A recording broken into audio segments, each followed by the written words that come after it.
குருத்தோலை சிலுவையுடன் இயேசுவை நினைத்து பவனி வந்த ஆயிரக்கணக்கானோர்.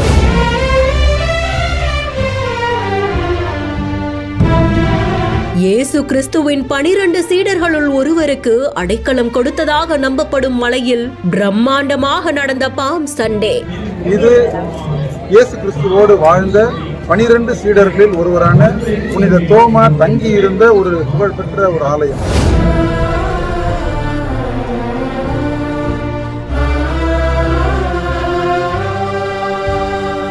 இந்த நாள் நினைவு கூறுவது என்ன?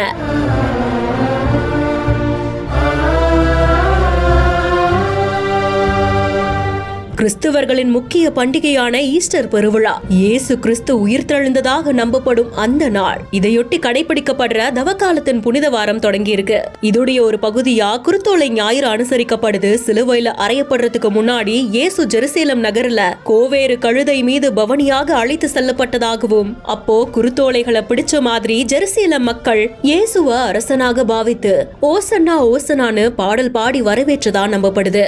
அந்த நிகழ்வை நினைவு கூறும் வகையில இந்த குருத்தோலை பவனி நடைபெறுது. எல்லா கிறிஸ்துவ ஆலயங்கள்லயும் நடைபெறக்கூடிய இந்த விழா சென்னையில இருக்கக்கூடிய பழமையான சர்ச்ல ஒன்றா கருதப்படக்கூடிய லிட்டில் மவுண்ட் சர்ச்லயும் வழிபாடு நடத்தப்பட்டிருக்கு. ஏராளமான மக்கள் குருத்தோலைய கையில ஏந்தியவாறு பவனி வந்திருக்காங்க.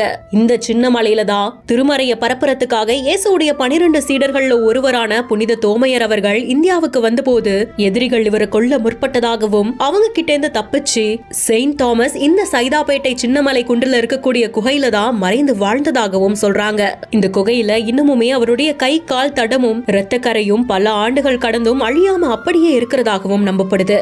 இன்னொரு ஆச்சரியமான விஷயம் என்னன்னா, இயேசு கிறிஸ்து அறையப்பட்ட அந்த சிலுவையில ஒரு பாகம் இங்க இருக்கிறதாகவும் சொல்றாங்க. அப்படிப்பட்ட புனித ஸ்தலத்துல குருத்தோலை பவனி வரதும் வழிபாடு நடத்தப்படுற காட்சிகளும் தான் வெளியாகி இருக்கு. செய்தி குறித்து உங்களுடைய கருத்துக்களை கமெண்ட் செக்ஷன்ல சொல்லுங்க. மேலும் செய்திகளுக்கு பிஹைண்ட் நோட்ஸ் ஃபாலோ பண்ணிக்கோங்க.